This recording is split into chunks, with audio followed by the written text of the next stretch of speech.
નમસ્તે બાળ મિત્રો, શુભ સવાર। આજે પાછા આપણે પાઠ 11 સુનીતા અવકાશમાં તેનો ભાગ 3 જોશું। તમે અગાઉ ભાગ 1 અને ભાગ 2 સારી રીતે સમજી ગયા હશો। હવે આપણે છેલ્લા મુદ્દાઓની ચર્ચા કરીએ। તમે આગળ જોઈ ગયા સૂર્ય, ચંદ્ર, બરોબર, તેની વિશેષતાઓ। પરીક્ષામાં પણ તમને એના તફાવત પૂછી શકે છે કે સૂર્ય અને પૃથ્વીના બે તફાવત લખો, ચંદ્ર કે પૃથ્વીના લખો, તો આપણે એની વિશેષતાઓ ખ્યાલ છે। જેમ કે સૂર્ય છે તો સૂર્ય એક સ્વયં પ્રકાશિત તારો છે, બરોબર છે, અને સૂર્ય આપણે ગરમી અને પ્રકાશ આપે છે। એવી જ રીતે તમે ચંદ્ર યા તારા કે પૃથ્વીની પણ એવી રીતે બે વિશેષતાઓ લખી શકો। હવે આપણે છેલ્લા જે મુદ્દો આપણે જોતા હતા એ હતો ચંદ્રનો, કે ચંદ્ર છે તે એની વિવિધ કળાઓ, જે આપણો નવો મુદ્દો આપણો અહીંયા આવશે કે ચંદ્ર છે તે પોતાનો સ્વયં પ્રકાશ નથી પણ એને સૂર્ય પ્રકાશિત કરે છે, એટલે કે પર પ્રકાશિત તારો છે, બરોબર છે। પણ એની સાથે આપણે કળાઓ કે ચંદ્રની કળાઓ આપણે એક ચંદ્રથી કરી નાના ચંદ્રથી જેની કળા થાય છે તે કેવો દેખાય છે અને પૂનમના ચંદ્ર સુધીની કળાઓ જોશું। તમે તે ફોટોગ્રાફ્સમાં બતાવીશ।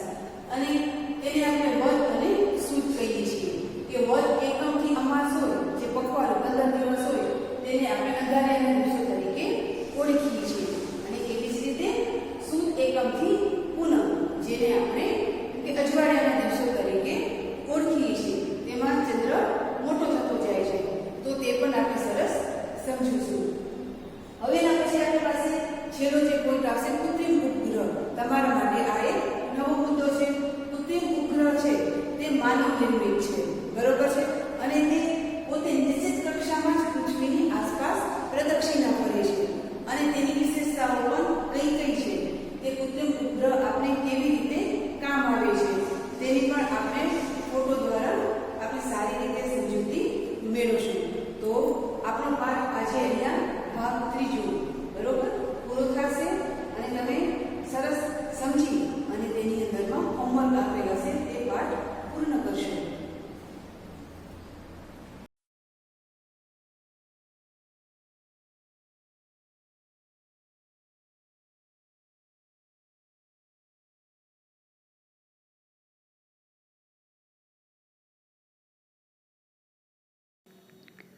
તો વિદ્યાર્થી મિત્રો, હવે આપણે પહેલાં ચંદ્રની કળાઓ વિશે સમજીએ। હવે આપણે જાણીએ છીએ કે ચંદ્રને પોતાનો પ્રકાશ નથી। ચંદ્ર પર સૂર્યપ્રકાશ પડવાથી ચંદ્ર પ્રકાશિત દેખાય છે। ચંદ્ર દરરોજ એક સરખો પ્રકાશિત દેખાતો નથી। ચંદ્રના પ્રકાશિત દેખાતા ભાગના કદમાં પણ વધઘટ થયા કરે છે। આથી ચંદ્રના પ્રકાશિત ભાગનો આકાર પણ બદલાયા કરે છે। આને આપણે ચંદ્રની કળાઓ કહીએ છીએ। સુદ એકમથી પૂનમ સુધીના ચંદ્રના પ્રકાશિત દેખાતા ભાગનું કદ જે છે ને તે ક્રમશઃ વધતું જાય છે, અને પૂનમના દિવસે ચંદ્ર પૂર્ણ કળાએ સંપૂર્ણ ગોળ દેખાય છે। પૂનમ પછી વદ એકમથી ચંદ્રની કળા ક્રમશઃ ઘટતી જાય છે, અને અમાસના દિવસે ચંદ્ર બિલકુલ દેખાતો નથી। તો જુઓ બાળ મિત્રો, તમારી સામે અહીંયા એક ફોટો છે જે ચંદ્રની કળાઓનો આપેલો છે, જેમાં અલગ અલગ જાતના તમને ચંદ્ર દેખાય છે। તમે જોઈ શકો છો કે એકમનો ચંદ્ર કેવો છે, બીજનો કેવો છે, ત્રીજનો કેવો છે, તે ફરતે ફરતે તમે આઠમનો તમે ચંદ્ર જોશો તો અર્ધગોળ છે, બરોબર, અને છેલ્લે તમે આવશો તો પૂનમનો ચંદ્ર આપણે કેવો દેખાય છે, એકદમ ગોળ દેખાય છે। તો આ ચંદ્રની કળાઓ કહેવાય।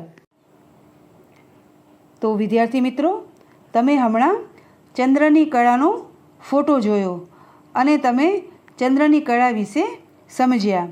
હવે તેના ઉપર જ તમને અહીંયા એક કોષ્ટક આપેલું છે જે તમારા પાઠ્યપુસ્તકમાં દેખાય છે, જેમાં તમારે ચંદ્ર જોઈ અને તેમાં આજની તારીખ, અઠવાડિયા પછીની તારીખ અને 15 દિવસ પછીની તારીખ લખવાની છે, અને તેમાં ચંદ્ર તમને કેવો દેખાણો બરોબર છે? તેના માટે તમારે પ્રશ્ન જવાબ કરવાના છે. હવે આપણે ડાયરેક્ટ અહીંયા બીજો જ પ્રશ્ન લેશું કે ચંદ્ર સાથે કયા તહેવારો સંબંધિત છે.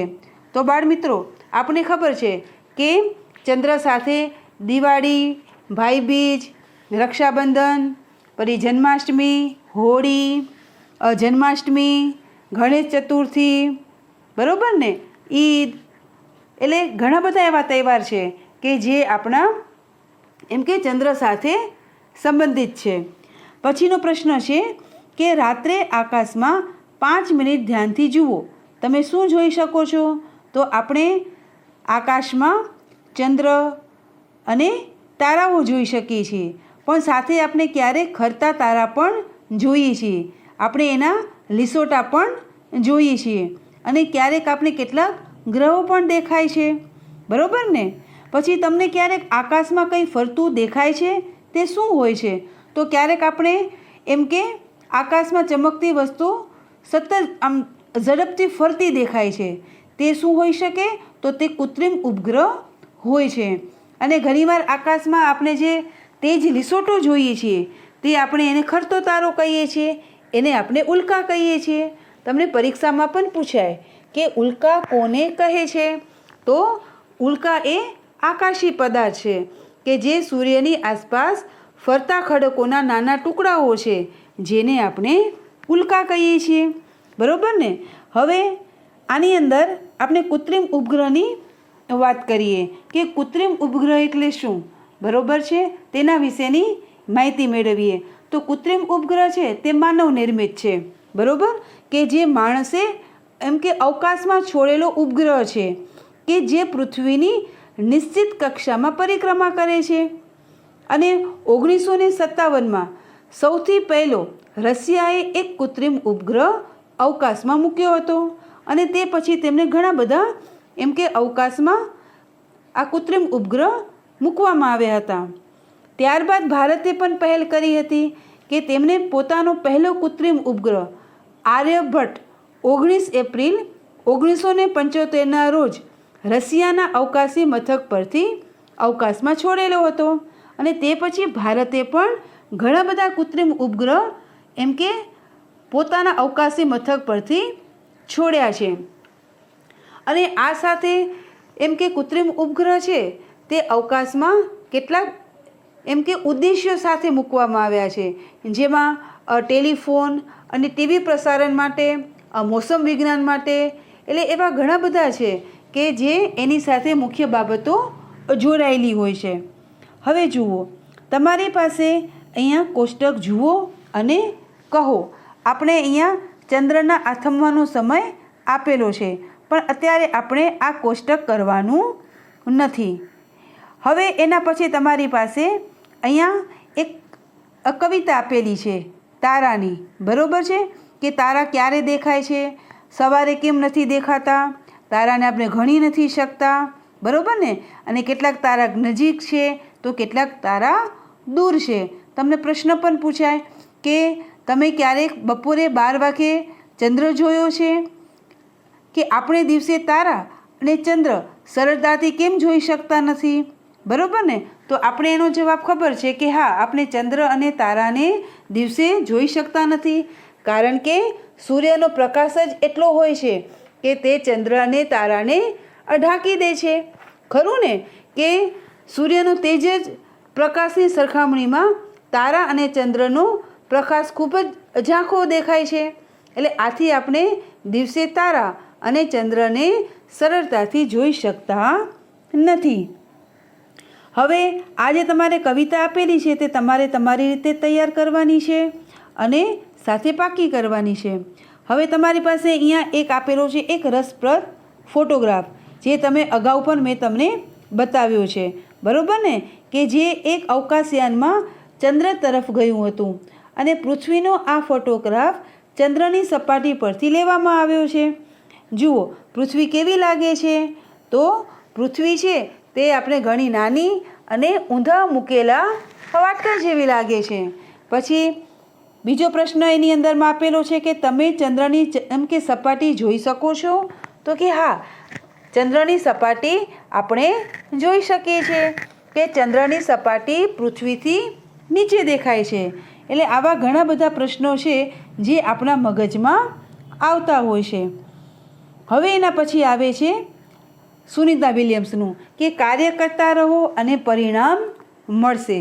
જોઈએ શું કહે છે કે જ્યારે સુનિતા 5 વર્ષની હતી તો તેને ચંદ્ર પર ઉતરતા નીલ આર્મસ્ટ્રોંગનો ફોટો જોયો અને 1969માં જે નીલ આર્મસ્ટ્રોંગ હતો તે ચંદ્ર પર ચાલનાર પ્રથમ માણસ હતા.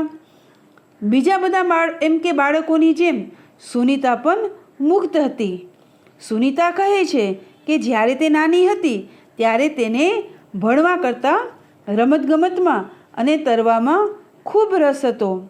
માધ્યમિક શાળાનું શિક્ષણ લીધા પછી સુનિતાને મરજીવો બનવું હતું, પરંતુ તે આ અભ્યાસક્રમમાં ના જોડાઈ શકી.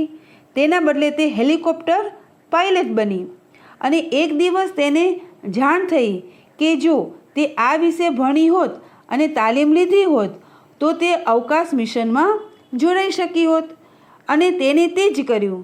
ઈસવીસન 2007માં સુનિતા વિલિયમ્સે મહિલાઓ દ્વારા સૌથી લાંબી અવકાશ યાત્રાની કીર્તિ નોંધાવી. સુનિતા વારંવાર બાળકોને પોતાનું જ ઉદાહરણ આપતી કે જો તમને કંઈક જોઈએ છે અને તમને એના સિવાય બીજું કંઈ મળે તો પીછેહઠ ના કરો, કાર્ય કરતા રહો અને પરિણામ મળશે. જ્યારે કોઈ બાળકે સુનિતાને પૂછ્યું કે ભવિષ્યમાં શું કરવા માંગે છે તો તેને જવાબ આપ્યો કે મારે શિક્ષક બનવું છે, જેથી હું બાળકોને સમજાવી શકું કે ગણિત અને વિજ્ઞાન આપણા જીવન સાથે કેટલા નજીકથી જોડાયેલા છે.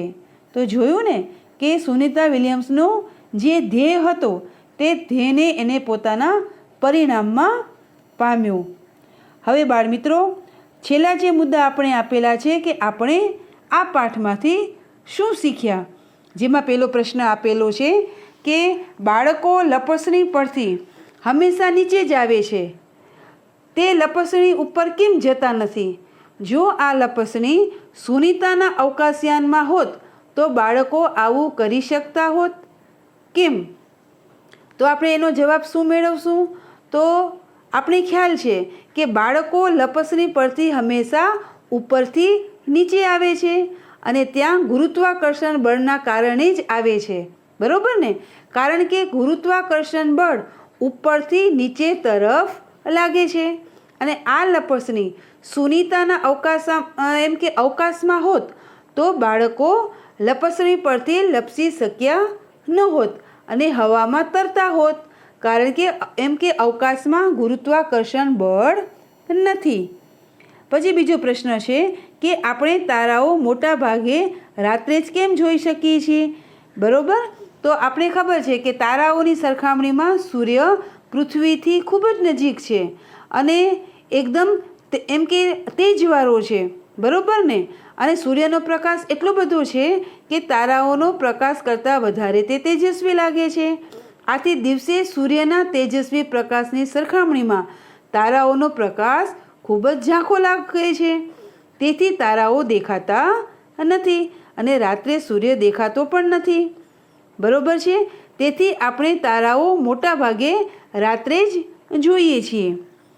હવે એનો પછીનો ત્રીજો પ્રશ્ન છે કે પૃથ્વીને અવકાશમાંથી જોઈને સુનિતાએ કહ્યું કે જુદા જુદા દેશો અહીંથી જુદા જોઈ શકાતા નથી, તો આ સરહદો કાગળ પર છે, તે આપણે બનાવી છે. તમે વિધાન દ્વારા શું સમજ્યા? તો આપણે ખ્યાલ છે કે પૃથ્વી ઉપર એવી કોઈ પણ જાતની રેખાઓ સરહદ જોવા મળતી નથી. તો આપણે કહી શકીએ કે દેશોની સરહદો માનવીઓ દ્વારા જ પોતાના સ્વાર્થ માટે બનાવવામાં આવે છે અને પ્રકૃતિએ ધરતી પર કોઈ આવી સરહદો બનાવી નથી. અને પ્રકૃતિની નજરમાં તો આપણે બધા કેવા છીએ? એમ કે પૃથ્વીના નિવાસી છીએ અને આપણે બધા એક જ ભાવનાથી જોડાયેલા છીએ. તો બાળમિત્રો, તમને આ પાઠ એકદમ સરળતાથી સમજાઈ ગયો હશે. પણ આ પાઠ આપણે પૂર્ણ કરીએ તે પહેલાં તમને નીલ આર્મસ્ટ્રોંગના ફોટા, બરાબર છે, જે ચંદ્ર ઉપર તેમણે પહેલો પગ મૂક્યો હતો, તો તેમના કેટલાક ફોટોગ્રાફ્સ આપણે જોઈએ અને પછી પાછળ આપણે એનું હોમવર્ક આપેલું હશે તો તે આપણે ધ્યાનપૂર્વક આપણી નોટબુકમાં કરશું.